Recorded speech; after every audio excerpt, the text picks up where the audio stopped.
So on behalf of the India International Center, the Center for Financial Accountability and the Working Group on Alternative Strategies, welcome to all of you, ladies and gentlemen, to this discussion on measuring inequality between limits and possibilities. We had as our main speaker today, we had Lucas Chancel, but due to some extraordinary circumstances, that also at very short notice, he is unable to join us. But I will ask Hilton Simmet, a PhD candidate from the Harvard Kennedy School, who's aware of his work and contribution to brief us on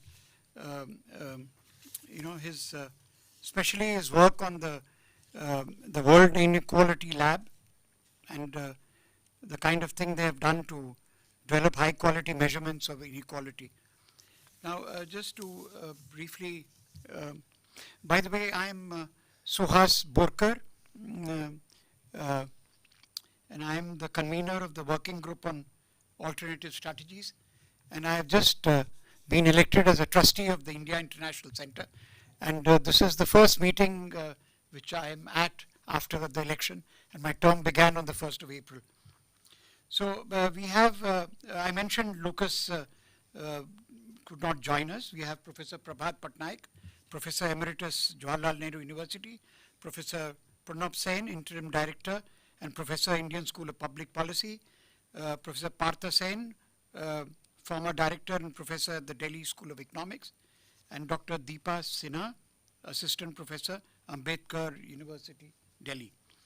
And then, of course, Hilton Simmet, as I mentioned, PhD candidate from the Harvard Kennedy School, and Anirban Bhattacharya. Where are you, Anirban? Yeah. Okay, you grab a chair in the front here. He's from the Center for Financial Accountability. So now, in the absence of Lucas, I'll ask Hilton to put the context first, and then also mention about his work. Okay? Yeah, go ahead. Yeah, so Lucas sends his sincere regrets that he hasn't been able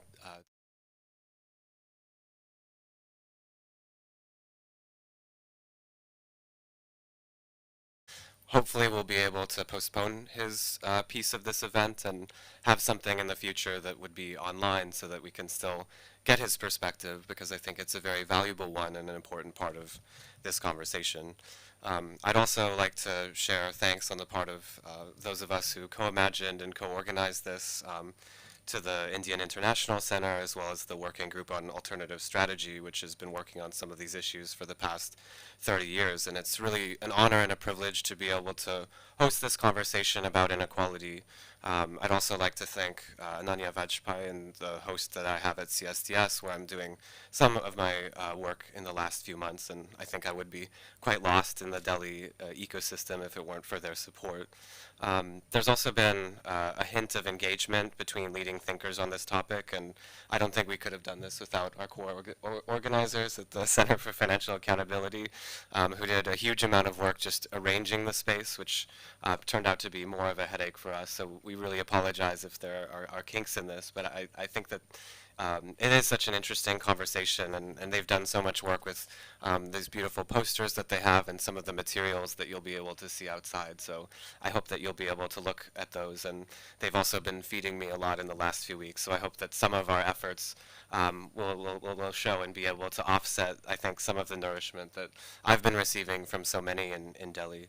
So it's unfortunate that Luca can't be here, because one of the ideas of this conversation was actually to have a discussion between academics that began not in Delhi but in Paris, France. And some of the work that I was doing last semester, which was with Luca and Thomas Piketty at the Paris School of Economics, and working with them under the auspices of the World Inequality Lab. So Chancel, along with his mentor Piketty, have been at the forefront of collecting and reporting the latest data analysis on inequalities worldwide, if you go to the World Inequality Database online, you can actually look at just about every country in the world. They have data sets, and not just kind of sets of data where you can look at the time series of inequality evolving over time per country, but you can also look at the quality of the data that's available and actually compare, I think, particular social categories. So you can look at how the top 10% compares with the bottom 50% in countries. You could make it the top 1%. So it's a really valuable resource. And there's also a thing that I've found interesting in traveling, which has been you can look at your own income and input it and see where you actually lie in the income distribution of a country. And so I think of myself as a poor grad student in the United States, but then I come to India and suddenly I'm in the top 5%. So it's a bit of a shock to kind of realize some of these things about ourselves. But I think one of the nice things about inequality is that it is a little bit of what we might call the elephant in the room for many societies. So this is a kind of global inequality statistic or a percentile of distribution mapped against the change in income that's worldwide. So it's known as the elephant curve. And seen from the standpoint of economics, this is showing us actually how inequality is working today. So you see at the very top end, these are the ultra-rich, the top, I think, 85 or 95 to 100 percentile of income worldwide. I mean, these would be the mega-rich in Western countries, and those have been the groups of people whose incomes have been growing the most. And what you actually see between the 10% and the 70% is the global rest. So these would be, I think, largely attributed to countries like China and India, but the growing middle class that has grown quite rapidly over the years. And then this interesting sort of part between the 70 and 90%, maybe it's the Trump trough, because it's sort of the lack of growth that you've actually been seeing for middle class countries and in very wealthy countries. So this is a kind of artifact of thinking about inequality at the global level that's showing you interesting dynamics that I think reveal things about why this is such a pressing issue in the world context. So I thought I would draw a little elephant for everybody just to remind us that we're also playing around a little bit when we're talking about inequality. So actually, I'll stay on this because I think it's important. So Luca discussed with me this afternoon just some points that the World Inequality Lab has been making about India in particular, and one of the reasons we called this measuring inequality is that there are data sets that allow us to understand how inequality is evolving, and those for many advanced countries are administrative data, so those include tax data that are anonymized but that can be used to actually look at people by income bracket and see how they've been developing over time and what changes there have been within the country. So this elephant is the global perspective, but within each country you can actually look at how much growth is actually going to each percentile across the distribution. I guess the problem is within India is that on tax data, from a historical perspective, India has been a relatively good player in terms of data transparency. So since 1922, we've had India tax tabulations that have been released by the tax administration that has given a kind of continuity in the series between 1922 and 2000. And on the other side, very good large surveys, the largest surveys I think in the world, conducted by the National Sample Survey, which allow us to see sort of how things are developing for everybody else. So the tax data kind of captures, I think, only the top 10% in India, those who are paying taxes, but the survey data actually allow you to look at consumption patterns that do allow for calculations of inequality. So Chancel and Piketty 2019, I think, have a paper looking at how you can actually combine these data sets and come up with a picture over time. The issue is that things around 2000 start to deteriorate. So I think Abhijit Banerjee and Piketty publish some working paper in the late 90s. It showed a slow decline of inequality in India between the 1930s and the 1980s, but then identified a reversal of the trend. So the question is this a coincidence or not a coincidence? Very soon after the publication of this paper, the tax statistics miraculously stopped being published. I think Luca attributes this to something of an exchange between Thomas Piketty and Arvind Subramanian about tax data that happened, I think, in the early 2010s that caused the release of some tax data from 2011 to 2017. But there's a question of why some of these were stopped publishing, why they reappear in 2011 to 2017, and then why they disappear again. So inequality statistics are kind of like this hidden thing that kind of come out and disappear again. And this in a country that has had very good tax data, is my understanding, since 1922. So questioning the reasons why that might have actually happened. So the second major point that I think Luca was wanting to convey is this question of survey data. So inequality in India is, of course, as I was saying, not going to be measured by tax data because this only captures a very small percentage at the very top, and there's a question about what's happening at the rest of the distribution. So tax data is only good for the top, and with these NSF surveys, we've actually had very good analysis of inequality, first in for some time, but in 2011 there was, I think 2018 and 2019, sorry, there were officials had said that there had been some data issues with one of these surveys. So these were leaked eventually, and there were maybe reasons why those weren't published, but largely this was a kind of very controversial thing that was seen worldwide as a kind of bad thing for data transparency. So in the context of where we are now, it's like we don't have two jewels in the crown of measuring inequality. So the strong consumption surveys that we had are no longer there, and these historically consistent tax statistics are also not being released. So the question that I think Luca had for the panelists, but that we had in thinking about this, was where do we go from here? What indicators are needed, and what are the best ways to do this? So there are a few alternatives that he mentions, and since we are talking about alternative strategy, that would look at different kinds of surveys. So the first major one is the Consumer Pyramid Household Survey. So this, the name isn't important here, but it's a large private survey that's based, which brands itself as the largest pool survey in the world. It's a rolling panel and can track household from one wave to another.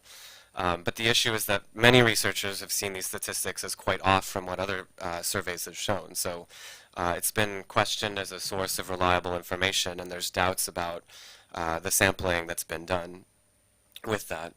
The other is the Indian Labor Source Survey. So this is a public source, but the problem with the ILS is that it's only informative about labor incomes. So that's useful when it comes to tracking inequality when you want capital incomes as well. I think he also mentioned in his remarks some wealth statistics that are valuable, but give you a perspective on wealth, but not on income and consumption and other things. So linking some of these surveys, you have the wealth survey, which is giving you wealth statistics, but can't easily be linked to these other things, which poses a problem for the kind of approach that the World Inequality Lab is taking. So just to maybe kind of give a sense of another set of questions that I've been also working on in terms of inequality is the question of how these problems are actually being looked at worldwide in terms of on-the-ground politics. So this figure on the left is from a French protest, which is actually a Monoprix, so this large French chain where they're asking for an increase of 72%, I think, because some of the people at the top were getting this increase. And this one on the right is maybe more familiar, but it's the Enrega protest, where you actually see very similar statistics that, you know, there are certain reasons why we're not getting paid very much, and we would actually like to be paid, and who actually speaks for inequality and how the kinds of inequalities that we're seeing here actually map on to kind of how inequality is being approached at the academic level. So there's a number of questions that are sort of on the table, but I think with that I can leave it to our speakers and we can carry on from there. Thank you.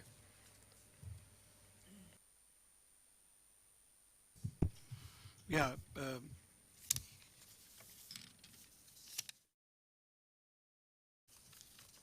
Thank you, Hilton.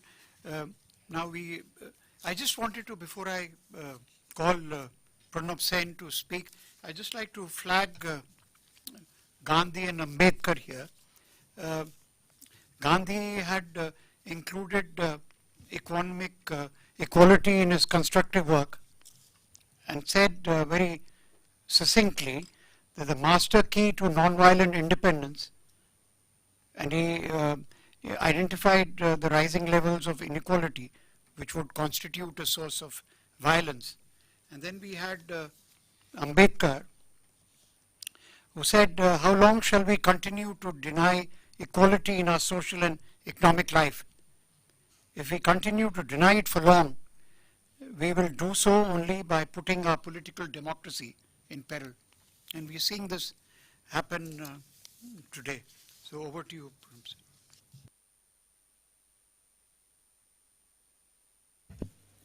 Thank you, Mr. Borker. I'm not sure how much I can add to what has already been presented. But, the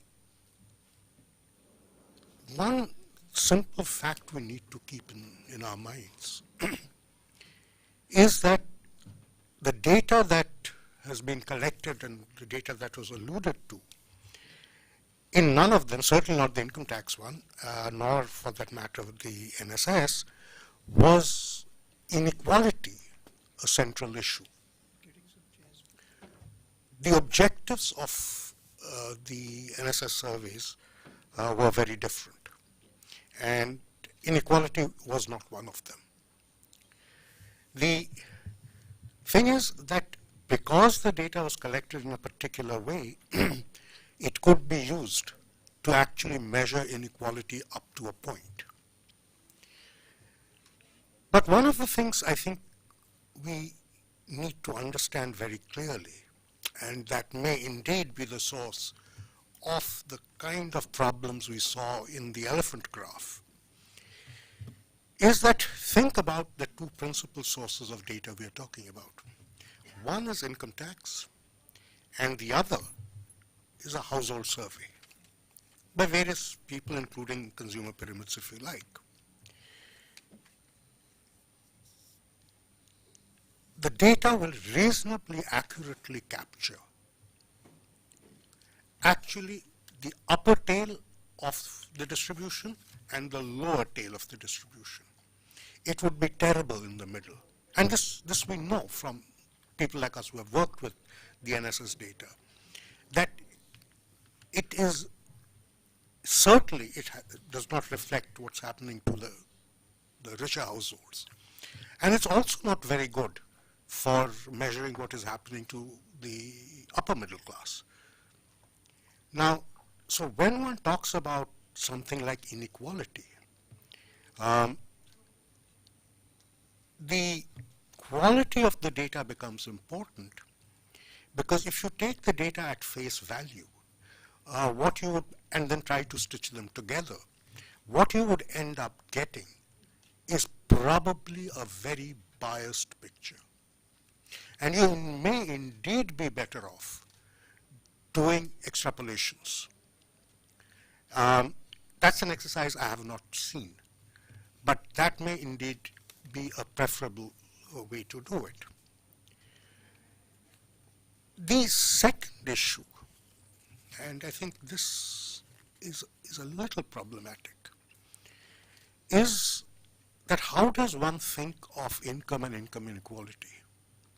Now, normally when we think of income, we think of it in terms of individuals, right? The fact of the matter is that in countries like India, and indeed I would suspect in most countries, incomes are better viewed through the lens of the household and not the individual. Now, if you do that, then the way you think about the data will have to change, because something like survey data is almost always household centric. The income tax data, on the other hand, does precisely the opposite. It gives a huge encouragement to households to actually segregate their sources of income, right? Now, if you assume every income taxpayer represents a household, then you are in trouble.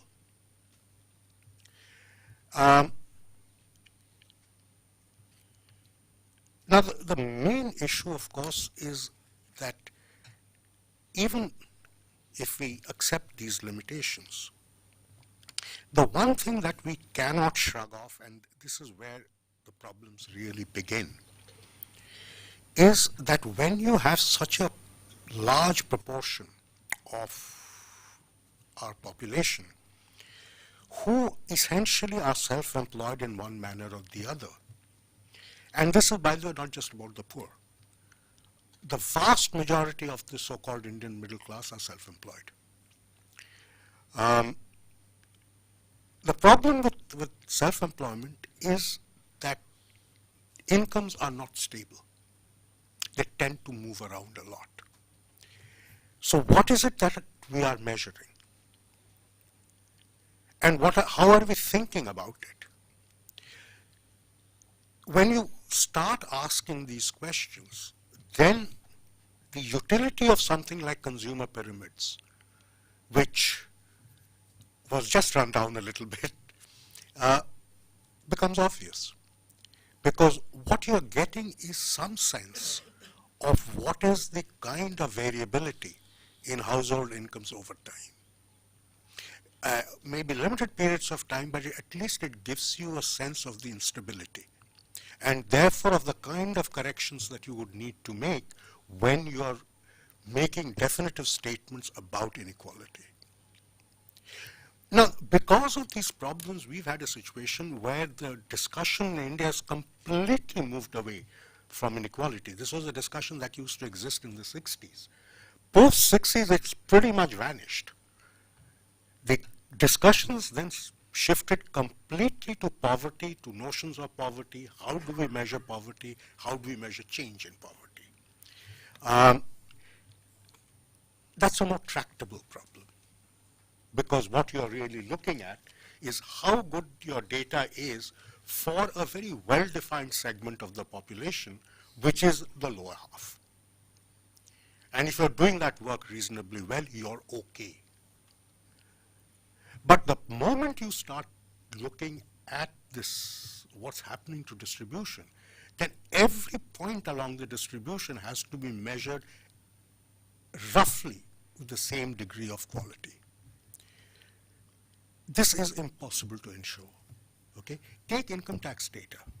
What we do know, for instance, and the income tax people have been shouting from the rooftops, the extent to which incomes are actually hidden and do not appear in the income tax records is sizable.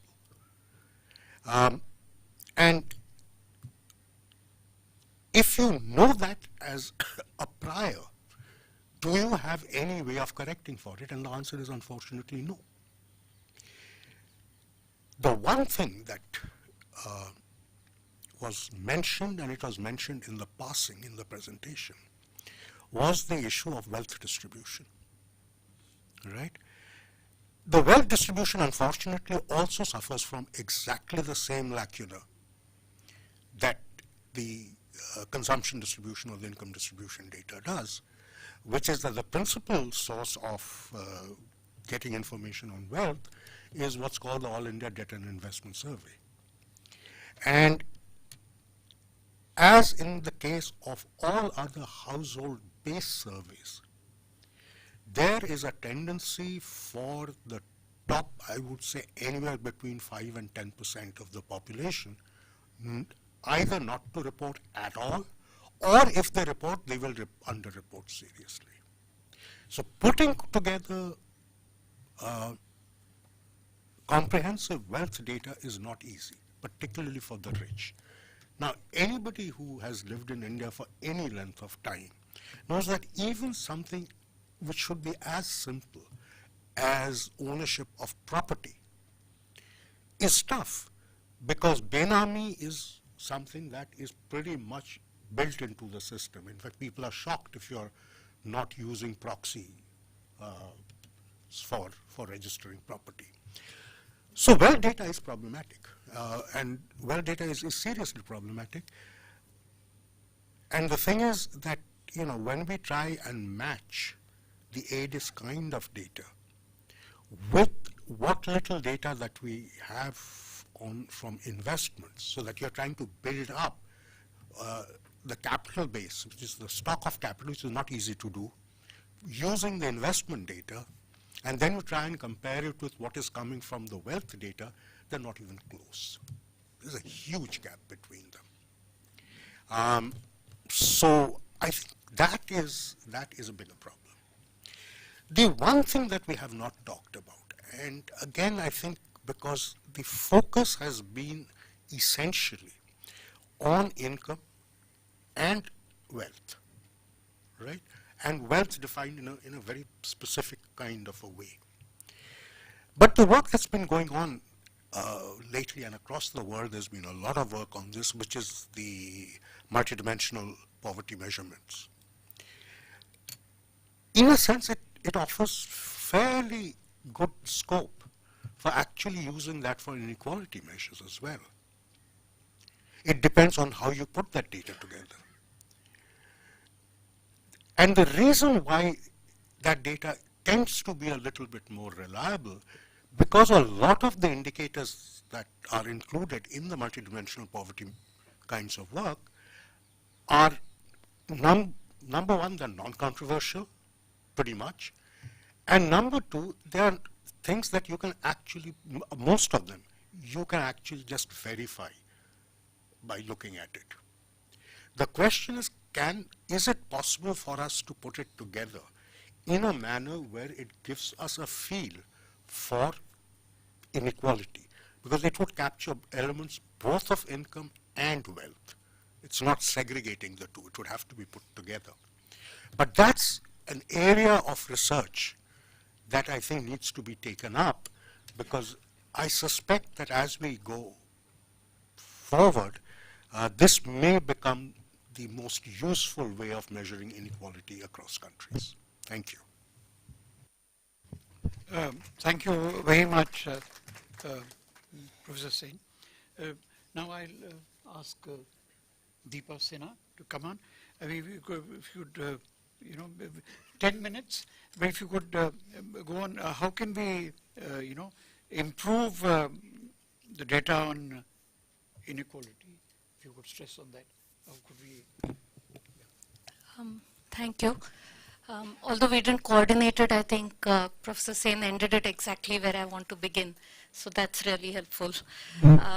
So as we've been hearing that there are major issues in estimating inequality in income and wealth, and there are data problems, and those have been summarized already. And although those are still very important, given all these data issues, what are the other ways in which we can look at inequality? Not just because there are data issues, but I think also in terms of understanding outcomes and what human development is, and that it gets determined not just by income, but so many other factors as well. So looking at these other indicators of development or poverty also gives us a broader idea of what are the ends that people are able to achieve and what is the quality of life that is there. So in my 10 minutes, I wanted to focus on these other indicators and what is the data available, how can we look at inequality in these, and what are the issues that there are when you think of those. So even if we think of it in terms of multidimensional poverty, broadly the areas that are covered within that is health, education, nutrition, and so on. So how do we look at inequality in these? Outcome is, yes, easier to measure, verifiable. So things like whether a child is enrolled in school, whether the child's anemia levels are within the normal range, or a woman's, what is the infant mortality rate, what is life expectancy. These are relatively less controversial and relatively definitely much more difficult to hide. It's not like wealth or stocks or whatever, cash under your pillow. You know whether the child is alive or not. You measure the child, you know what their height is, their weight is, and so on.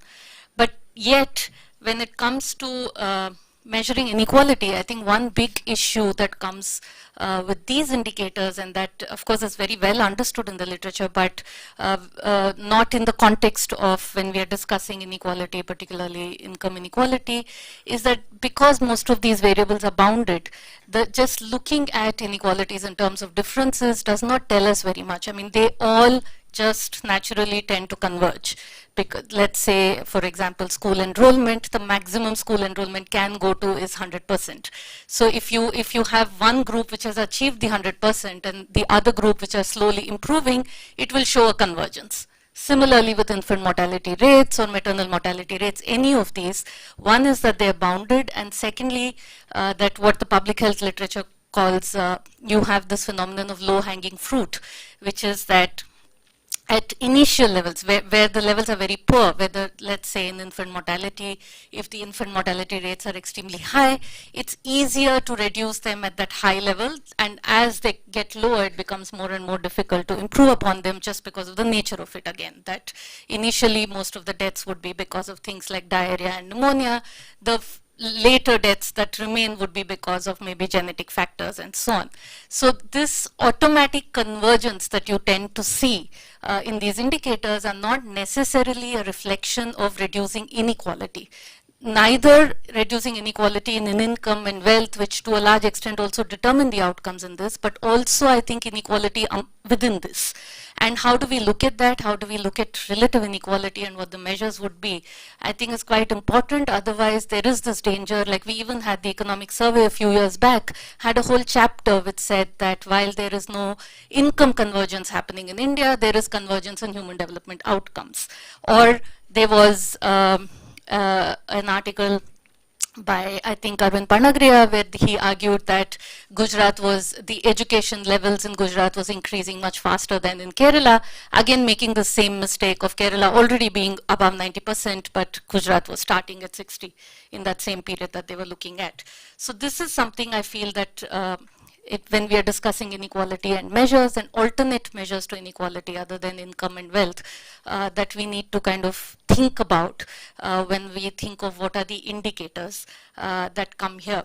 And here, and when we look at convergence, because this is quite in the news now as a counter to this whole inequality discussion, another example, recent NFHS data, the National Family Health Survey 5, once again shows a convergence between states. So you have again people writing largely from the government side that when you look at things like malnutrition, when you look at anemia, all of these, infant mortality, you see that there's a convergence between states, there's a convergence between social groups, there's a convergence between wealth quintiles and so on. Once again, this is how inequality is being looked at. But if you actually go into it, you find that the states which are actually on the top are improving at a slower rate, and that is not because they're doing badly necessarily, but it's because that they are on the top. And the states which are at the bottom are improving slightly faster because they are at the bottom. So how do we look at this, I think becomes quite important. So this was one point that I wanted to make.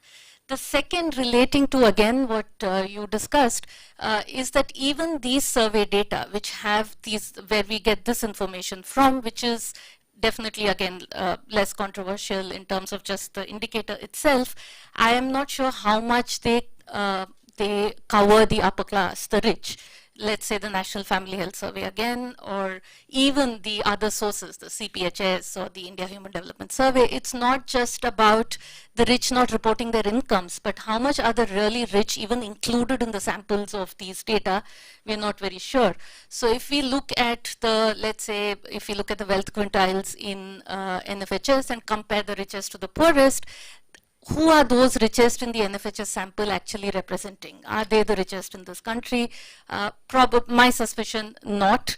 And the way that is defined is also by a list of these, list of assets, which are things like a mattress, refrigerator, ceiling fan, and so on, which is not really telling us what is happening to the super rich. So that is also another issue when we talk about data. A third issue, once again, when we look at inequality in these indicators, I think is also, unlike in the case of income and wealth, it's just where it is about whether you have the money or you don't. Here the quality makes a very big difference. So you might have increasing enrollment in higher education, for example, but whether that is in a university, which is a state government university in a district in Bihar where there is no faculty, where there is no classroom, there are no toilets, vis-a-vis enrollment in the upcoming new private universities where you have teaching assistants to help you write your essay, you have access to online facilities and so on, both these would show up as increases in enrollment but might not mean the same. Same with a large number of health indicators that we can think of. When you take the basic indicators, you might see that they are coming together, but what is the quality really is also, again, something we need to be careful about. I think I have about 2 minutes left. So in these 2 minutes, just 2 points that I wanted to take up. One was, and this is taking off from what Hilton said in his introductory remarks, was one was about what are the other data sources available, and the others, what is the implications that we see on the ground. Other data sources, NFHS, I've already talked about, but there is also the whole question of data, given this situation where we don't have data being put out publicly, where the consumption expenditure data, the last is 2011 that is available, and even those of us who work on just registry data of the government, you find that in most websites the data is, they just stop after 2015, ICDS cash data and so on. But the amount of data that is being collected is more than ever before. If you look, and that is not just in so now we have a national health insurance scheme, so you have a lot of data on what is the kind of illness people have, what are the health facilities they're accessing, how much are they spending, how much is being reimbursed.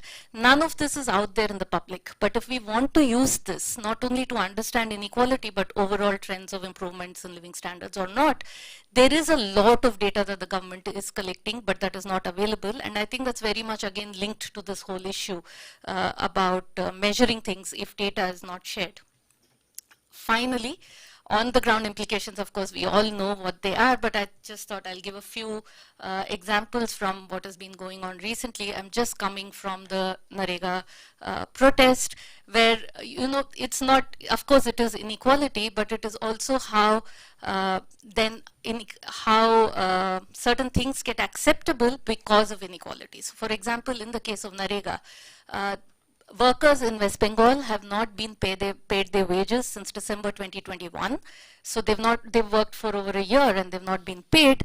And the justification for this that the central government is giving is that there has been corruption in West Bengal in Narega, and therefore we will not give them money. And the question that the workers have been asking is that if there has been corruption, then who has done this corruption and who's being punished for it? And I think that again comes out of inequality, that you will not, the government servants' salary will not be stopped, but they stop opening work sites and they stop giving wages for people who have worked, even in government records, because, say, there is corruption. Or let's say old age pension. The DA, I mean, I work in a public university, we have our many issues in terms of what's going on, but even then, if you look at the inequality, our DA still comes twice a year, it's inflation indexed. The National Social Assistance Program, which gives old age pensions to the poor, the central government's contribution towards this has been 200 rupees a month from 2009.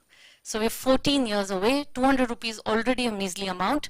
It is not even inflation indexed, once again becomes acceptable because of inequality.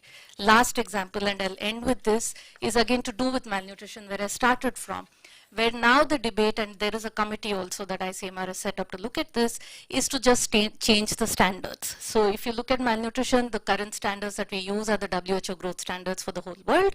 The argument given is that, and so far those were justified repeatedly by saying that the sample which did the study included children from India, but they included rich children from India who got all the inputs that they need to get. The argument now being given to have different growth standards for India is simply saying that this is just too aspirational, that this won't happen because you've taken only the rich children from South Delhi. So how can we apply the standard for the whole country? And again, that you can say something like this with impunity because inequality is kind of normal. And so one has to live with it. I'll end with this. Thank you. Thank you, Deepa. I mean, that's what it is. You have the collection of data going up, and with that, the total opaqueness also of the data collected. I mean, it's true. It's very strange anyway. So we ask Partha to come in, Partha Sen, and I mean, one question which I would like to put to you is, how has deregulation contributed to the rise of inequality?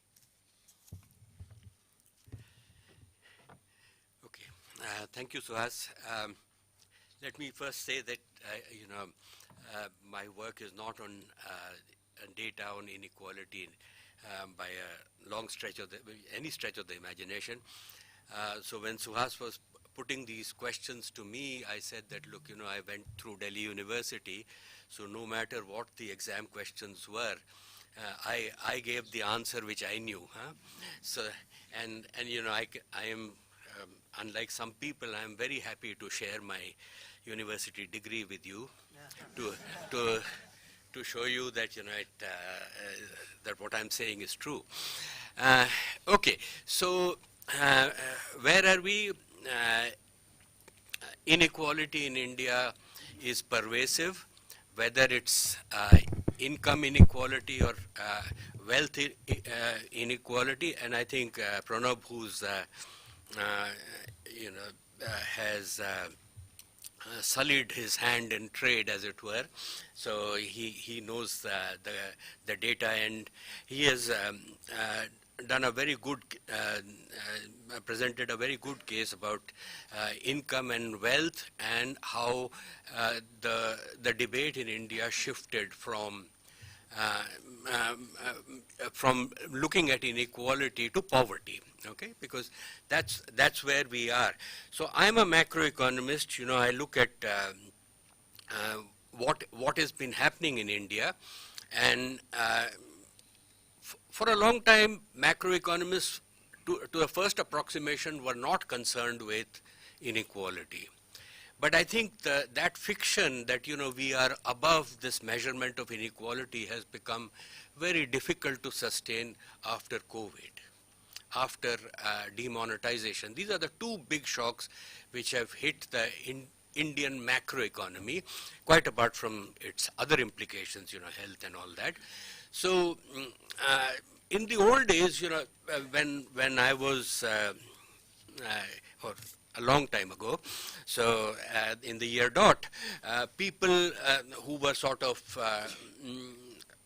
the Samajwadi political view would always tell people like us that there are two Indias. There is an India and there is a Bharat. Okay, and what COVID and demonetization seems to have shown is that there is actually there are two Indias, and I think Deepa also mentioned that a little bit, with much more sophistication than I am. But it is that there is an India which is integrated into the world economy. There is an India where we can hold our own against any international comparison. And then there is an India, there is a Bharat, and this is related to Suhas's quote on Ambedkar. There is that there is an India where nothing happens. Education, primary education is non-existent, is abysmal. Primary health is abysmal, and somehow, this is, I'm playing the devil's advocate here, that somehow when the going was good, there was some trickle down. There was some trickle down from the rich to the poorer. And what COVID and before that demonetization did was that it decoupled these two Indias completely. So now you have a sort of unit route, if you like, of people stuck in poverty who don't seem to be able to find jobs, and you want to make it more sophisticated. It's easy to do that with labor modeling, that there's some kind of a matching function, but that matching function has taken such a big hit during COVID and demonetization prior to that, that things have just disintegrated. And then you can build sophisticated models about finance and financial flows, borrowing and lending, and and any part of that chain, if it takes a hit, then the entire chain goes for a 6. So so there are issues there which no one really wants to address in any serious way. I mean, I'm not, I'm being facetious here, that's probably not true, but I don't think that there have been and these issues about MSMEs and things like that, there isn't any kind of wealth of data which would enable us to analyze them. There are only straws in the wind which you can draw some inferences from. And it is not true to say that the Indian government, the Indian state is completely indifferent to this.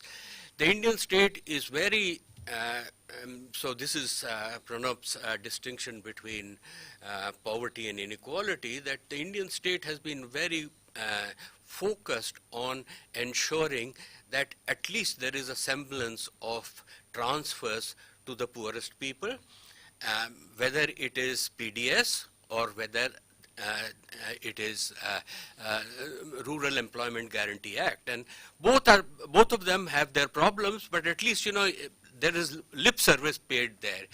What is not happening is looking at the entire lower middle income distribution. What happens outside? What happens when you fall out of this poverty trap, or rise above this poverty trap? What happens to that? That is not so clear. Now, wealth, as Pronab mentioned, the data is almost non-existent for the country as a whole. I mean, there are some ends where there is some data, and the point is that if we think of even a sort of a growth model has some inherent dynamics, and it is subject to some shocks, and so the inherent dynamics seem to be lacking for certain social classes, for certain people, because they are excluded from participating in the progress. And the shocks can be positive. Sometimes, going to the Gulf, which seems to give us 2% of GDP in sweat transfers, that's a positive shock. And there could be a negative shock, which is the demonetization or COVID. So I think in India, the debate about inequality is a lot more general than just income and wealth. Income and wealth, to some extent, have been buried deeper relatively recently than they used to be.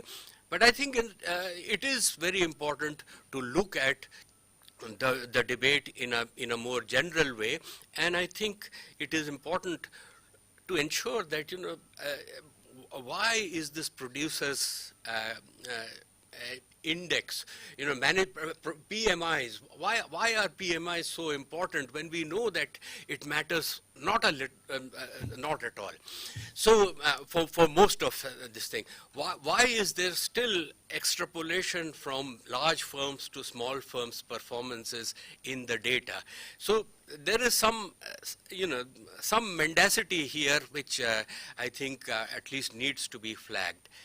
Now, if you look, so one last point, which is what Suhas, you asked me specifically to talk about, that if we talk about macroeconomics as a discipline, I think at some stage capital became more mobile. Financial capital started determining a lot of things. Okay, so we are now quite used to asking for a 20% return on our equity and all.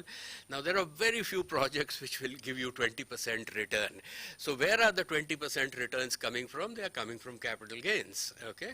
And capital gains, we know that ultimately everything is a Ponzi scheme, but you want to be in the Ponzi scheme till you can be. So India's fortunes changed, for some of us for the better, but for a lot of us for the worse, when capital became more mobile in the early 1990 Manmohan Singh regime.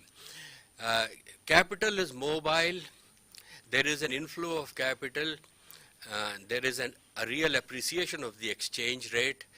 And basically, industrialization in India has gone out of the window because there is nothing we produce which is competitive in the world market. So people will talk about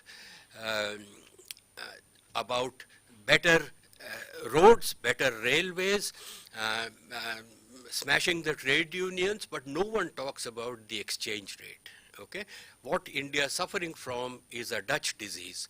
So we have those of us who have properties, those of us who have who invest in the stock market have gained from capital inflows, but it has come at the cost of those people who were potentially looking for employment in the traded goods sector. And that, I think, is something which is not really flagged enough in India, which I think it needs to be. Anywhere else, you know, whether it's Latin America or even Europe, I mean, not so much after the European Central Bank in mainland Europe, but people are always concerned about their competitiveness, but not in India. I mean, in India, we are very blasé, and these things are, you know, stamps of approval are put there by people like Raghuram Rajan, you know, I mean, it's, there are many things he knows well, but not everything. Okay, let me stop here. Thank you, Partha. Now we come to Prabhat, and if he could, talk about inequality measurement and the political realities on the ground. So there's a juxtaposition. Thank you very much. Grateful for this opportunity to come and speak here. I think Pronab talked about the statistical problems of measuring income and wealth and so on. But I think quite apart from the statistical problems, these are essentially fuzzy concepts. I think the concept of income is very fuzzy. So is the concept of wealth. The fact that income is a fuzzy concept was argued in the 1950s by Nicholas Caldor, the Cambridge economist, who came to India and advocated an expenditure tax on the grounds that expenditure is not fuzzy while income is fuzzy. Exactly the same kind of arguments can be put forward for the concept of wealth as well. So that very conceptually these are difficult concepts. But of course, even though they are difficult concepts, no matter how you concretize them, there is no denying that in the last few years, starting from the introduction of neoliberal measures, there has been an increase in income inequality and an increase in wealth inequality. No matter how you actually define income and wealth, how you get rid of the fuzziness. This is pretty obvious. In fact, a very well-known British statistician, Arthur Bowley, had said that the most significant facts of social life are not quantifiable, but they can be directly observed. As a matter of fact that there has been an increase in inequality is something which is not only directly observable, but can be inferred. We all talk about India having entered a phase of much higher growth, more than the Hindu rate of growth of the earlier period. And of course, any acceleration of growth entails an increase in the ratio of investment to income. And of course, much of this ratio of investment to income that has increased is also has entailed an increase in the ratio of savings to income. And this overall savings ratio is a weighted average of the savings ratios of different income groups. Now, the point is, it's not as if suddenly income groups have become more thrifty. The fact that you have a rise in the savings ratio is precisely because of the fact that the well-to-do, who save a much larger proportion of their income, have got now a larger share of income.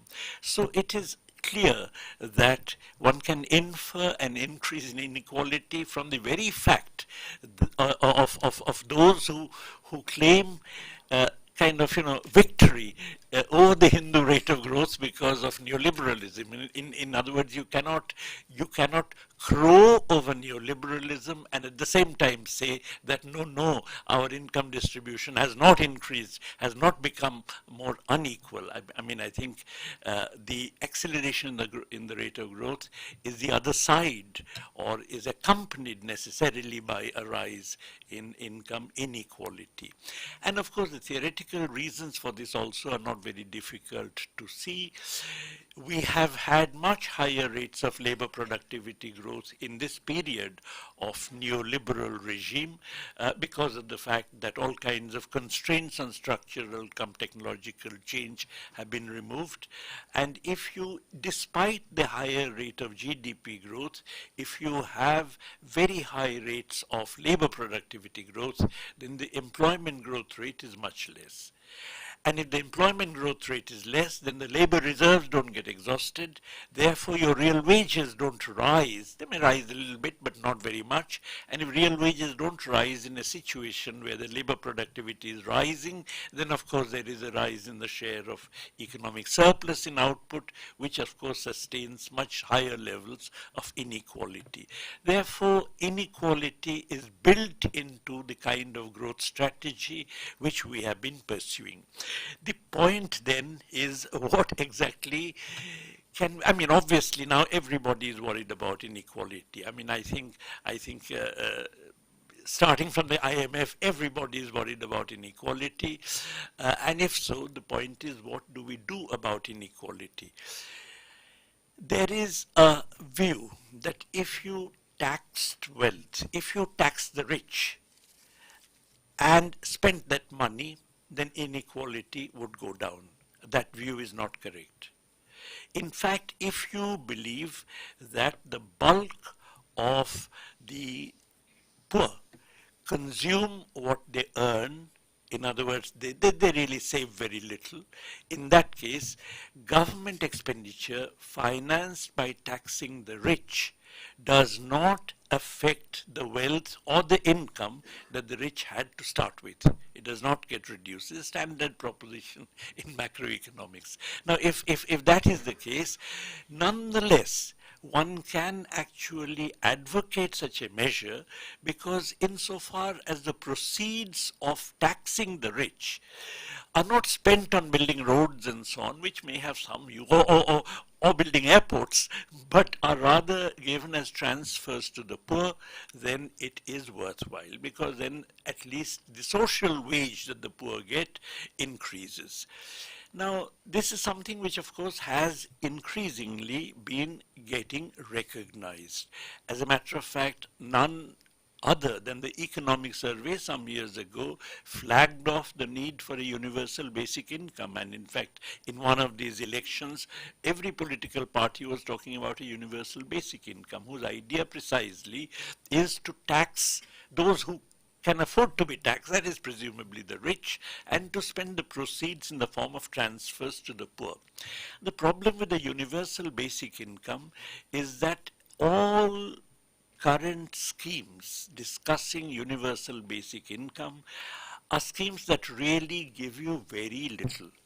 As a matter of fact, recently there has been a paper in 2019 by Debraj Rai and Professor Ghosh at the Delhi School of Economics, who are arguing in terms of India setting up a sovereign fund, which is financed by impounding 10%, or if not impounding, getting an additional 10% of the equity of those companies whose shares are traded on the market. In other words, get them to issue 10% additional shares which the government holds.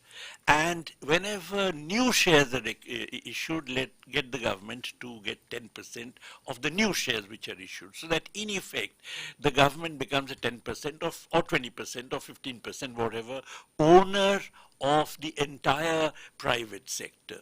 Now, if so, then the argument is that with the income that you can get by owning 15%, let us say, of the private sector, you would be able to finance transfers and have a universal basic income. Unfortunately, when you make the calculations, it turns out that the amount you can get as the flow from the stock of getting all that equity is just 1.5% of the GDP, which is really peanuts. So that universal basic income, if it is to make any sense, is something which really has to be must entail a much larger level of transfers. This is quite apart from the fact that any universal basic income is really a largesse on the part of the state. It's like a charity on the part of the state and subject to the same kind of political interference. In a particular year, close to the elections, you can have universal basic income. When the elections are over, you can have cutbacks in your universal basic incomes and the transfers that go into it. Therefore, it is much better. Many people have been arguing, and I sympathize with that position, it would be much better to think in terms of a fundamental set of economic rights, just as we have fundamental political rights. If you have a set of fundamental, constitutionally guaranteed, justiciable, universal economic rights, in that case, the question is that can these rights be financed? And calculations which have been made suggest that they can very easily be financed. And if you have, for instance, 5 basic rights, the right to food, which basically implies that currently what is there for the BPL population is generalized to the entire population. Some of them may drop out, but this is something which generalized to the entire population.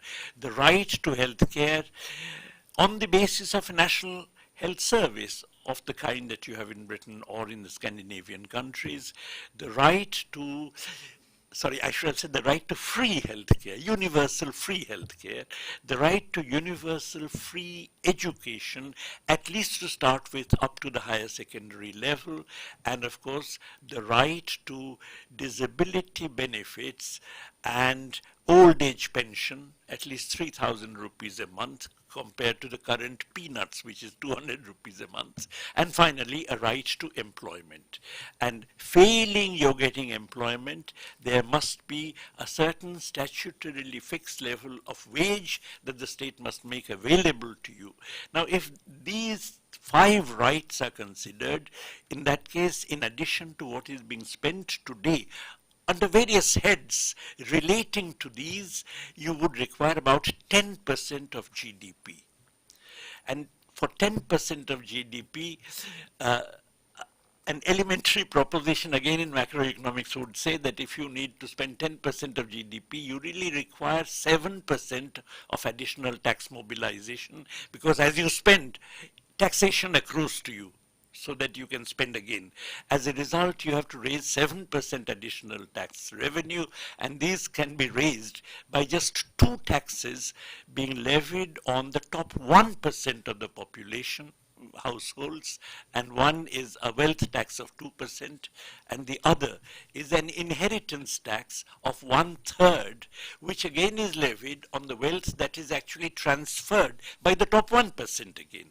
Therefore, it is eminently feasible to finance India's transition to a welfare state. Now, I know there are enormous administrative problems. By the way, I'm not talking about only the central government, the entire government, that is center and states. You require allocation of responsibilities between the center and states, allocation of resources, and also I know there are very serious administrative problems about administering a wealth tax, because of which it has been abandoned in many countries.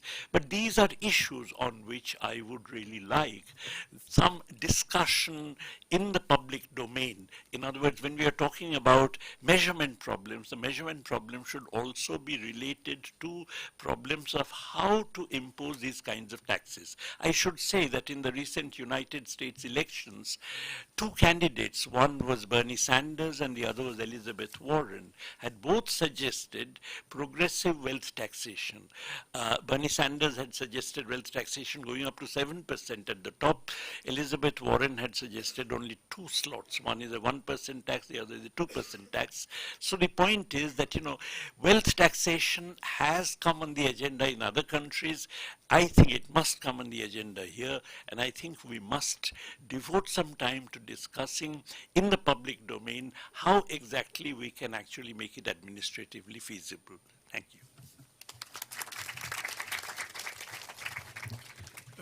Thank you, Prabhat, for that.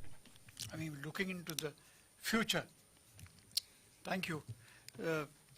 So we now open discussion to the floor. So we'll take 5 questions to begin with, and then we'll see how it goes. Okay? Yeah, go ahead. Just identify yourself, please. Am I audible to all of you? Yep, the mic is there, no, before you? No, there is no mic here. So just pick a mic then, change seats, because we are recording. Yeah, press the key and, Hello, am I audible now? yeah, you are. Hello, I'm Samiksha. I am PhD Labor Studies CISLS JNU 5th year. So I have a question in mind which bothers me a lot. It is about fetish nature of commodities which we studied in Marxism, and it is about how young India spends. So I want to give you an example. If I buy a 50 rupees coconut every day, it will cost me 1500 rupees a month. But I will not do that. I will spend that money to buy makeup or a new dress. Because of the fetish nature of commodities which I am put into by this YouTube, Instagram, YouTubers, the influence which they have on me, and the new media. Because I have to follow them. When I open the phone in the morning, the first thing I see is the YouTube videos and the new makeup which is coming on the ground. And the problem is that, next problem. I am guest faculty, I am not paid per month, I am paid at the end of the semester. So what I do, like Americans did in the 70s, what they did was, they started borrowing through credit cards. So now the new fashion has come up of credit cards. I borrow through my friends, I borrow through credit cards. There is Amazon Pay later, Flipkart Pay later, many facilities. And thirdly, government is collecting data of what I like. Whatever I want, I don't want to think about it, but they always show on the screen that you want this makeup, that makeup. So they always show me. So when I talk about inequality and the poor class of India, which is now making TikTok videos, although TikTok is now banned, my question is, can we look into how young India spends? Where their minds are going into? What psychological effect it has on them? Okay. Yeah, this is my question. Thank you so much. Thanks. Pick up the second. You pick up the mic, please. Come up. Yeah, pick up this one. You come here, come here. Yeah, press the key. Prabhat sir, I'm Nikhil Rampal. I'm a journalist. I work in the Political Economy Bureau for the print. I want to ask one question. So you talked about transferring the wealth from taxing the rich to the poor. Don't you think that, what do you think about the size of rich people that can be taxed in India that we need to finance what you're saying, 7% of tax mobilization, A? And B, do you think that this exodus of rich people from the country, what impact does it have on the redistribution of the transfers, of the envisaged transfers that you're talking about?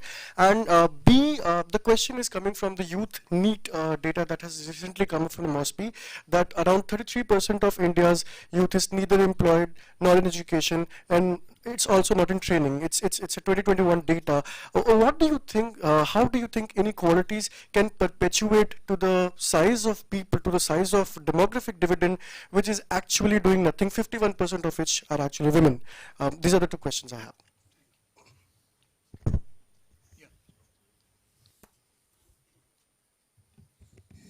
Yes, hello. I'm Karl Weckerling. I'm an exchange student from Berlin, from Humboldt University at JNU.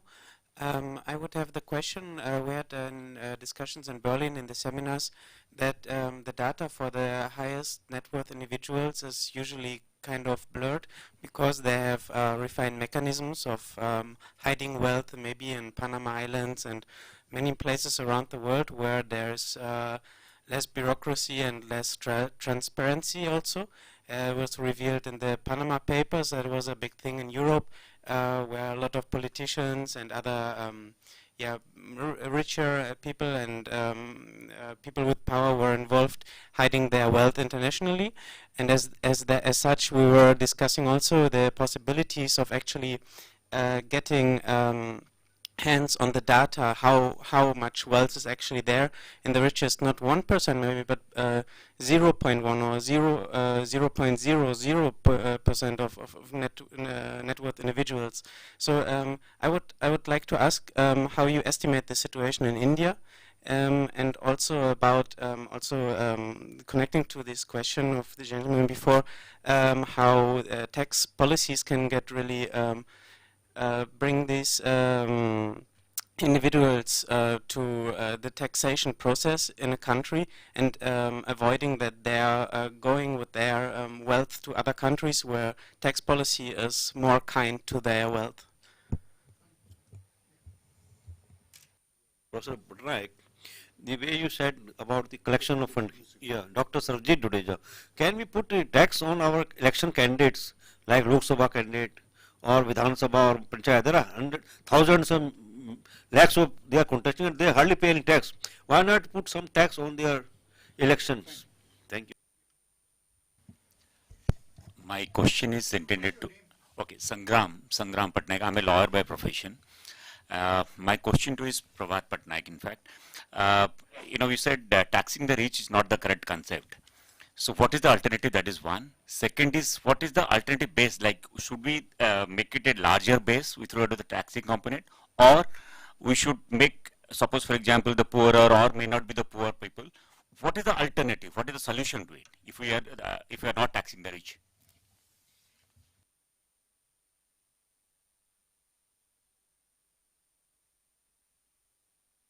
So sorry if I gave the impression that I was against taxing the rich. No, I was just trying to say that if you believe that the rich are very wealthy, we take, let us say, some tax from them, and thereby their wealth would go down. That's not correct. Because if that tax is spent, then that generates incomes, and a part of that comes to them, and therefore you would actually find that their wealth and income pre-tax would actually be the same as post-tax. Okay.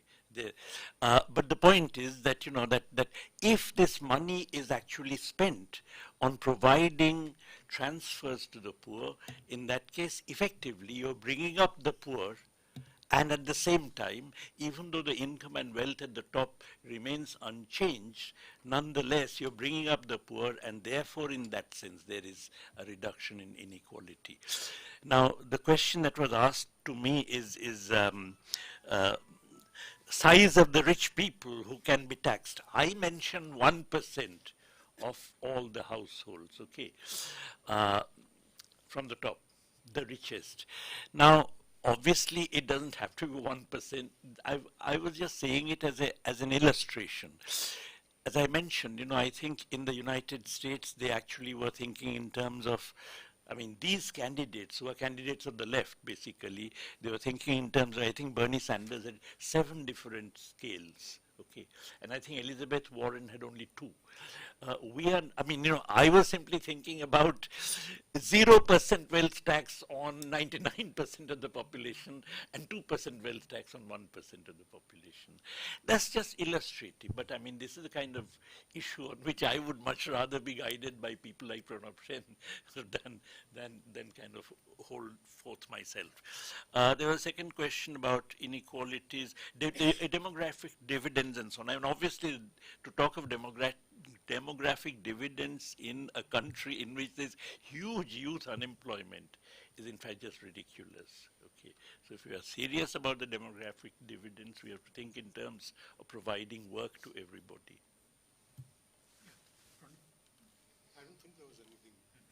No, what you would like to, anything you would like to pick up of these five? It's open to you. You know, this is the thing. The point is, the moment we get into the issue of how do we improve the distribution, right? We are stepping into essentially ideological territory, right? I think the root of any, before we move to solutions, is to actually know who are the rich, how much do they have, in what form do they have it. That's still a closed box as far as I'm concerned. We know very little about it. So we need to, I think, in a sense, move back to actually measuring. Solutions can follow. I mean, you know, Prabhat and I have had disagreements on this many, many times, right? But that's not the issue. So I don't want to get into the manner in which taxation is done. I'm much more concerned about the manner in which we can capture information. Because the sense that we, I think, all have is that whatever measures we have are seriously understating the distributional problem that the country faces. And until this becomes evident, because there will be efforts to suppress this kind of information, but until it becomes evident, solutions are going to be simply looked on as politically convenient tools. You know, you take something like UBI. Take what, you know, the 5 points that Prabhat, the 5 rights that he talked about. The fact is, one of the reasons, and I've been in government for many, many years, the fact of the matter is every politician wants to have a scheme which he can personally claim credit for. You make it a right, he has no choices in the matter. And you can't wish it away. So even if you look at this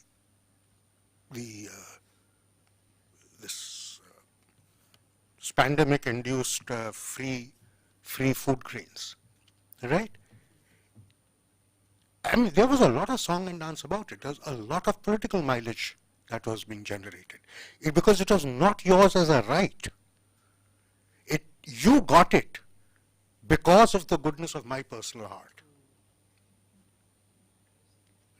Now, we may want to wish that away, but sadly, in the system we are in, it's not going to happen. So the whole discussion should be in the direction, how do we make it sort of compelling for the political system to address the whole issue of inequality with the seriousness that it deserves, rather than the kind of fragmented approach that we've had up to now. And we have to accept the fact we are in a democracy, politicians will need stuff to sell themselves, and this is going to continue to happen. Fragmentation is inevitable. How do we do the best under the circumstances?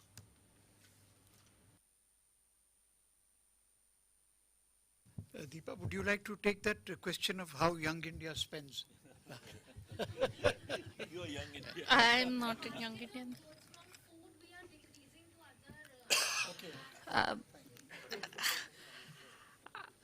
I'll just say what I want to say. Like Professor Sen said, we've been trained to say what we want to say. Young India, how it spends, I don't know, but there is this issue of aspirations and how the inequality is shaping aspirations also, which kind of, I think, links to what Pronab Sen just said about what are the expectations from the state. So in my work, in our work as campaigns which are working on these rights, we are finding it difficult to mobilize younger populations on the issue of claiming rights from the state. even these basic things of education, health, employment, food, and so on. So that is, I think, a question which I don't have easy answers to, but there is that problem where even the way aspirations are shaped and what most of the population thinks of as what the duties of the government are or responsibilities are is kind of changing. And in that situation, how do we talk about inequality would be quite a challenge. However, I just want to add that while there are the issues of data and measurement and so on, there's some very obvious things which just seem so unjust, which we have to talk about more and campaign on or so on. For example, this effective tax rate, corporate tax rate on profits. The government's own budget every year gives you this table which clearly shows that as the level of profit is going up, the effective tax rate is going down. How does it make any sense? And it's something anybody can understand. It is the tax rate, it is not the overall tax. It's a simple table which tells you profit of 0 under 1 crore, 1 to 10 crore, 50, whatever. As you go higher, the effective tax rate is falling. So you have these, again, I would say low-hanging fruit on the resource mobilization side, that while we have to, I think, really start discussing this issue of wealth tax and how is it possible, how do we make it possible, there are things within the existing tax system itself which are really regressive. So how do we even discuss those things would be something that is relevant. Wanted to answer that question in a roundabout way. I never do anything straight. It's, this thing about the young having a different consumption pattern and things like that, leave aside for the time being, and I think that's what you were alluding to, needs and wants are separated and things like that. But I'm a macroeconomist. I look at the history of macroeconomics. The golden period of Western capitalism was post-Second World War, when full employment was pervasive. I don't know. I think it was Harold Macmillan who said we have never had it so good. Now, the reference to your question is that was the first time when incomes were high and stable, and the youth started demanding goods which were different from their parents. Okay. Before that, a young person was just a sort of scaled down or scaled up version of his or her parents. So now you had people growing their hair and wearing bell bottoms, listening to all kinds of weird music. So this was made possible because of this sort of Keynesian boom, if you like. Now that's one thing. The second thing is that I think it's fairly easy to get carried away and say that let's have a tax reform or some kind of a constitutional reform. Now, we are locked into a macroeconomic policy framework which is very right-wing. Okay, this is since the 1970s, once Milton Friedman became dominant, the state has withdrawn from macroeconomic policy. Okay, monetary policy, which was about full employment and things, has now just become inflation targeting.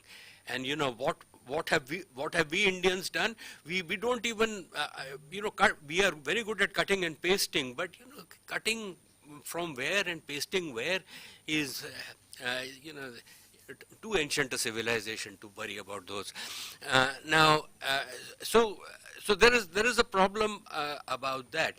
Now, the policy framework is macroeconomic policy framework is a non-interventionist thing. What is fiscal policy? Fiscal policy is all about budget balance. What is monetary policy? Monetary policy is all about looking at inflation and nothing else. Okay, so then you need some kind of a policy framework if you are going to embed your redistribution in. The policy framework is very right-wing, if you like, and and I don't think it will serve you well in terms of any kind of redistribution that you think of. So, any more questions? Okay. Huh? No, do you have a question? Yeah. Yeah. So, see, what Partha has said about, a right-wing kind of a scenario in this right-wing. Sorry, my name is Joseph Mathai. I work with an NGO in Delhi. So what Partha has said about this whole right-wing sort of thing, in which, a suggestion that Professor Patnaik had said may not sort of get much traction. There's also that kind of a call about this rave D culture that people are sort of trying to sort of, work against. So while I do agree and I see the need for sort of, pushing for this 5 rights, it's basically roti, kapda and makan, which is also a kind of a, quite deep-rooted demand.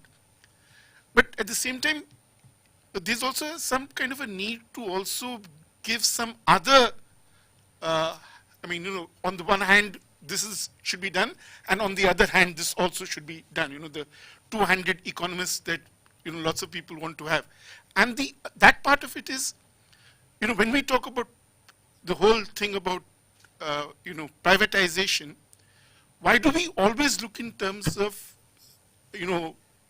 individual capitalists? Why don't we also look in terms of the whole buried agenda of the cooperative, and how that should be also be very much a part, and cooperative from the sense with the 7 principles of cooperatives, and how that should also be a part of trying to rebuild a kind of a an political economic agenda which may be able to get more traction, keeping in mind what you had said. Thank you. Yes, in Sahu. So actually it's all, the question is to all the, speakers. See, Ambedkar, while deposing before the South Borough Committee, he said that monopolization of education based on caste or whatever factor created a kind of a nationalism which produced more oppressors than liberators. Now, that was said way back in 1920, so 100 years later, now there is monopoly of wealth, crony capitalism, massive inequality of income and wealth. So do you think it is a contributing or a rather major factor for the kind of nationalism we are now confronting today?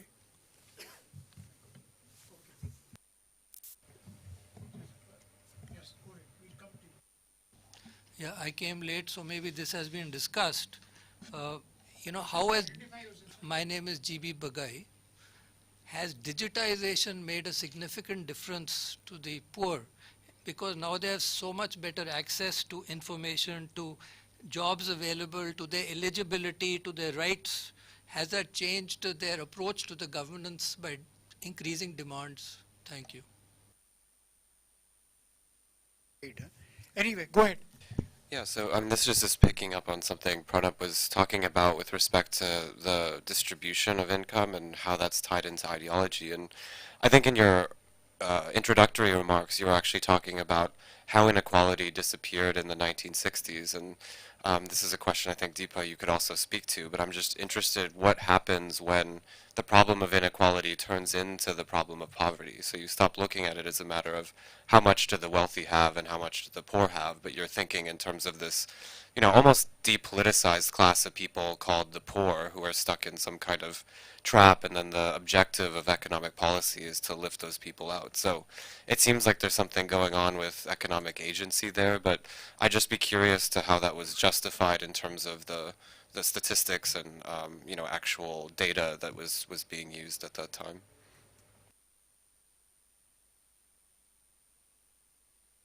Yeah, put it into a question, please. Yeah. No, we were talking, I am Dr. Santosh Jain Pasi, public health nutritionist from Delhi University. What I was just wanting to say is that we as, I mean, when we want to talk of whether it is malnutrition or we want to talk of poverty line, is it really advisable to keep on lowering down the standards? We had, in nutrition, we had gone down from NCHS standards, which were from the Western world, agreed that were very high. The WHO standards are based on 6 countries, lower middle and upper middle, upper income countries. So I mean, I would personally feel that we should have our standards which should not be lowered down so much that we don't have any impetus to improve.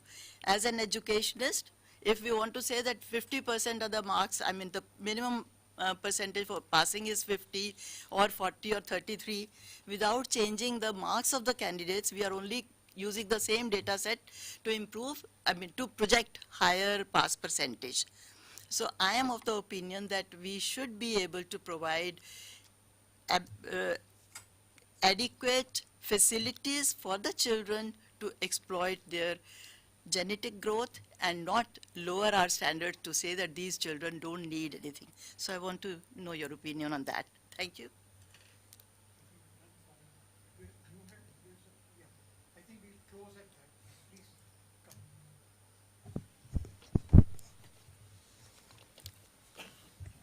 Hello, I'm Anand. I just wanted to react to one point which is very important, which was made by Dr. Sinha and Dadrin and Dr. Pronab Sen on why the upper income groups are not well captured, which is very true. Having worked in the government in the early years doing service, I was attacked by dogs. I mean, it's as bad. You can't actually enter a rich household. I mean, it's really that. But that apart, today that excuse can't be very much there because the government today sits on data on financial assets investments, which is very much fully computerized. You cannot buy a share without quoting your PAN and Aadhaar. You can actually reverse engineer it and generate a distribution because only about 8 or 9% of the population owns financial assets which are traded on the capital markets. I mean, it's a very small number which roughly coincides with top 10%, whatever one may call it. And the number of demat accounts is not very large. You can churn out the data. The question is that do we want to do it and correlate it to aggregate income? You need not, it can be anonymized. So it's not as if it cannot be done. The question is, do we want to do it? I mean, that data is very much with the government and it roughly can map the top 10%, which is very much possible because even for bank deposits, there's the same story. But and that data is very much can be sort of analyzed. Thank you. Political will. Yeah. Okay, that's so. I have two questions. I am Mayurakshi. Sir. I have two questions. This one's louder. I have two questions. I am Mayurakshi. Can we think of an agricultural tax? I mean, it's very politically fraught, but the recent CAG report says that 50% of the tax concessions that are used by companies like Monsanto are through agricultural taxation or through the tax concessions. So one point. Second thing I want to ask is how does fiscal policy exacerbate inequality? That's it. I think we'll close now. So would you like to pick up first, Deepa?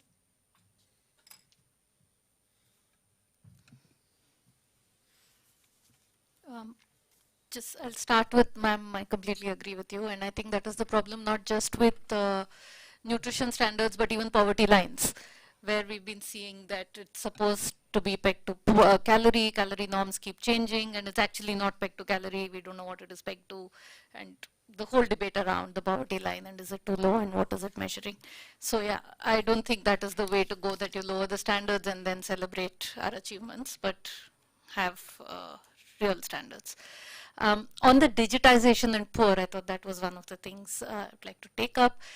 Again, that there is a lot of celebration around digitization, but on the ground, what are we seeing in terms of what is digitization doing?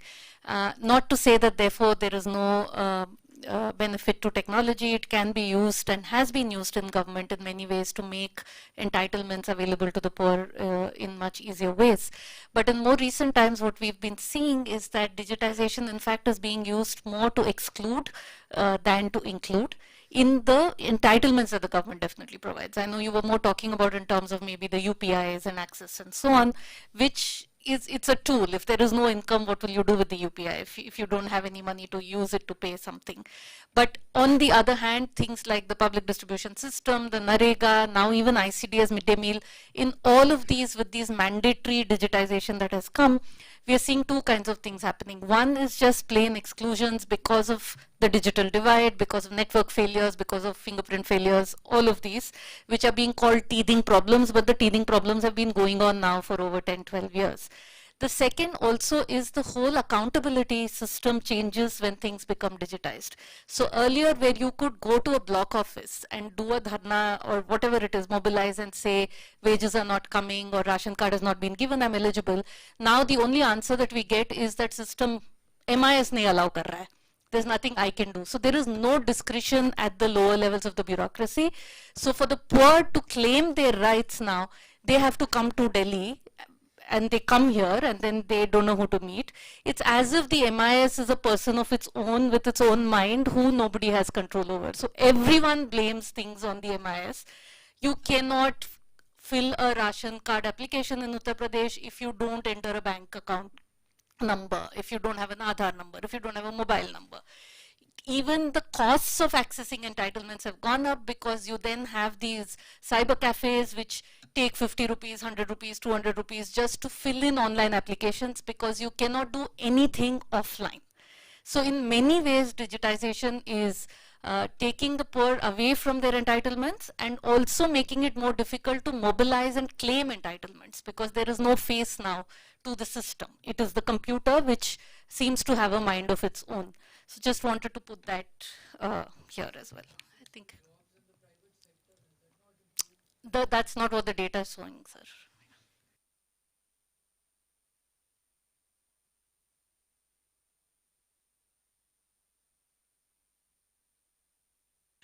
You know, the nationalism question is something that will really take a very long time for us to, I mean, fundamentally, was the anti-colonial nationalism same as the nationalism we are talking about today?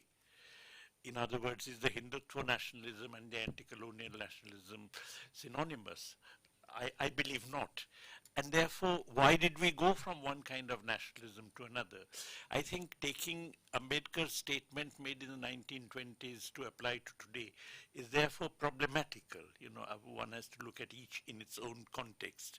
But on the other hand, I certainly believe that the kind of nationalism, okay, since you raise it, I believe that the nationalism that developed in Europe following the Westphalian peace treaties in the 17th century is a nationalism which actually was based on the existence of the other inside, Catholics in the Protestant countries, Protestants in Catholic countries, Jews everywhere and so on. It was also something which was imperialist, okay? And it is something which actually put the nation above the people, that nation is something you made sacrifices for only. Nation did nothing for you. I think the ultimate limit point of that nationalism was fascism. Okay. Now, I think in some sense we are moving to that kind of nationalism as opposed to the inclusive anti-colonial nationalism. Gandhiji had said the whole idea was to wipe away the tears from the eyes of every Indian. Now, that is not the notion of nationalism implicit in Europe or implicit in today's revival of a European style nationalism.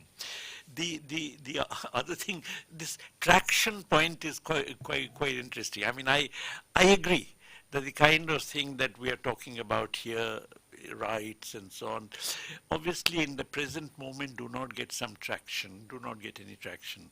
But on the other hand, social forces change. In something which is apparently not feasible today suddenly becomes feasible because a large number of people take up this idea, and therefore, I mean, you take Milton Friedman. Milton Friedman was a right-wing economist that everybody laughed at. But on the other hand, with the emergence of finance capital, finance picked up the kind of argument that Milton Friedman was making. Therefore, in some sense, ideas become powerful only when they are backed by social forces.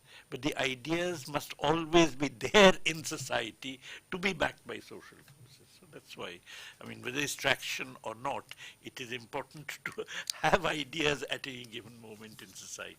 Thanks. Would you like to pick on the agriculture tax or leave it? Well, you know, I mean, I don't exactly know what was meant by an agriculture tax. In the old days, we used to talk in terms of agricultural holdings tax, agricultural income tax, and so on. Dr. K. N. Raj had talked about it. But you see, that is not very relevant today because agricultural income tax, I mean, is the kind of income that the peasants get, you know, is really extremely small relative to the incomes we are talking about now in the corporate world and so on. So I think that whole idea of an agricultural income tax on which you spend huge amounts of money putting up a tax infrastructure, but the amount you collect is trivial, I don't think it's worth it. In fact, the peasantry is one of the classes that has actually suffered a great deal in the last few decades. Actually, it's being misused. It's not really the peasants that are using this concession. It's the larger MNCs like Monsanto that are using this. I agree, but then why call it an agricultural tax? Why call it? Can we take up that Partha about the cooperatives? Can you, yeah, the point which Joseph made. Yes. So, you know, first, I fully agree with you that I was not trying to run down any alternative view of looking at things. I was simply saying that there is an entire macroeconomic framework which is very backward looking or very status quoist in that sense. So therefore, and that will put the brakes on anything that you may want to, any egalitarian motives you might have.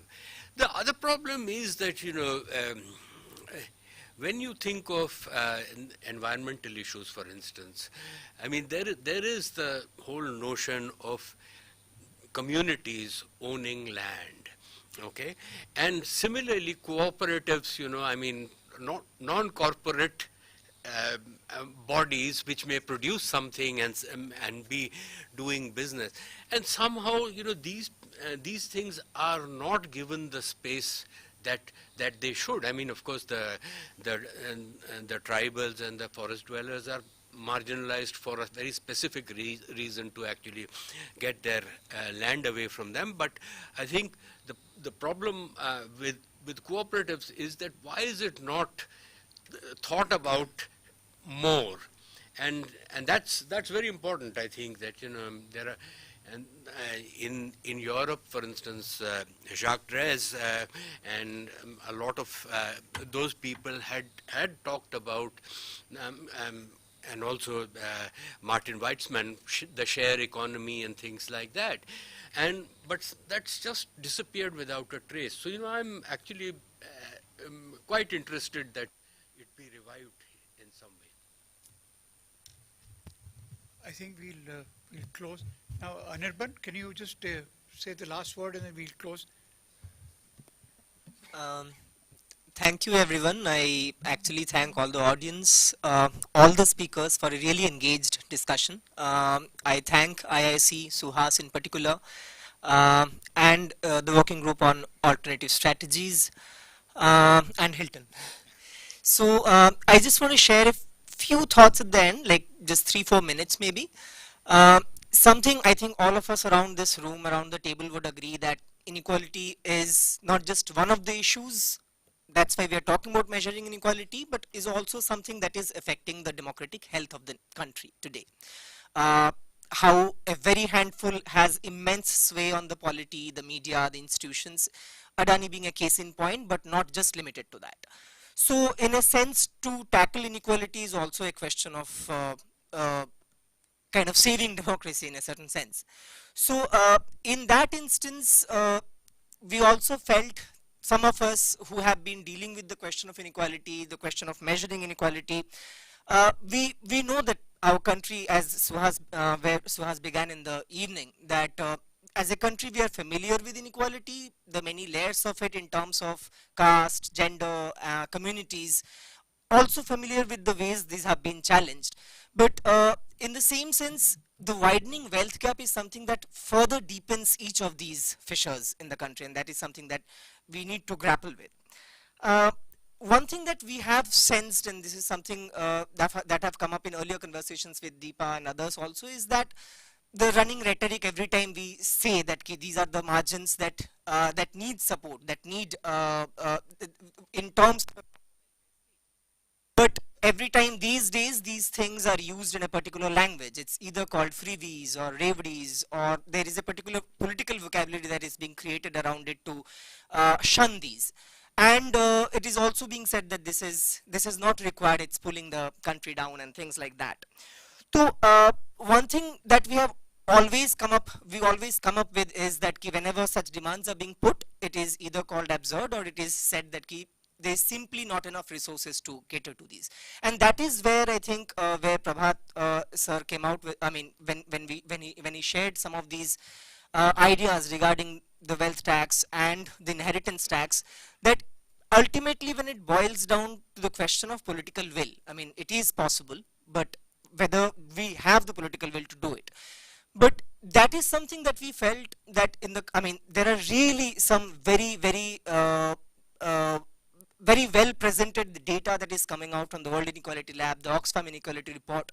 But somehow some of us also felt, and that is why I'm also speaking as part of the Tax the Top campaign over here. Some of us felt that some of these data sets tend to have a shorter shelf life, and after that they are forgotten till it comes again. It doesn't translate into a political demand in this country, and somehow inequality, unlike in several other places globally, has not emerged as a political demand that can have an effect on elections or have an effect on the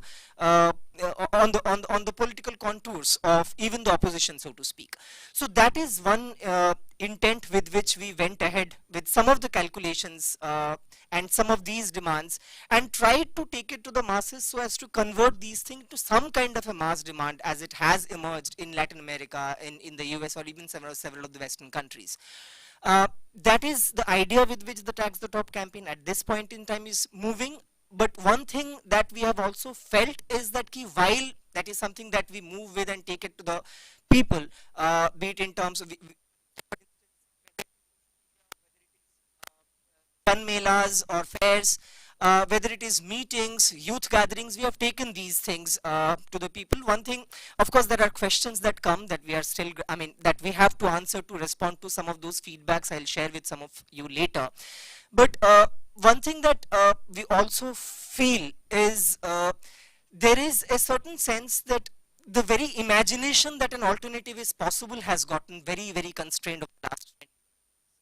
And somehow some of the questions, not all, but some of the questions that we have faced seems to be emanating from a complete lack of imagination, which is not that it didn't exist earlier. It existed, it encapsulated the mind of the youth about 20, 30 years earlier. But somehow those questions, those demands seem very absurd.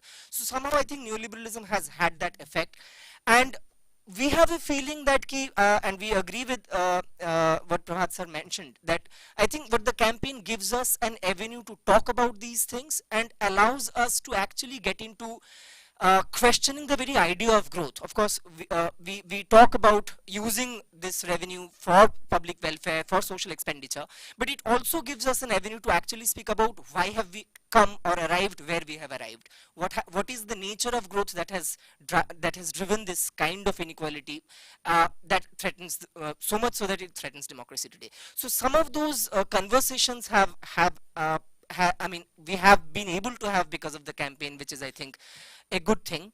But apart from that, again, from Center for Financial Accountability, thanks to all of you. It would be really helpful if in some or the other way we can convert this one evening into some kind of an opportunity where we can feel free to reach out to the 5 of you or more of you for any ideas that can drive the campaign, and like drive it a little deeper than it is, and kind of help us grapple with the questions that we face on the field.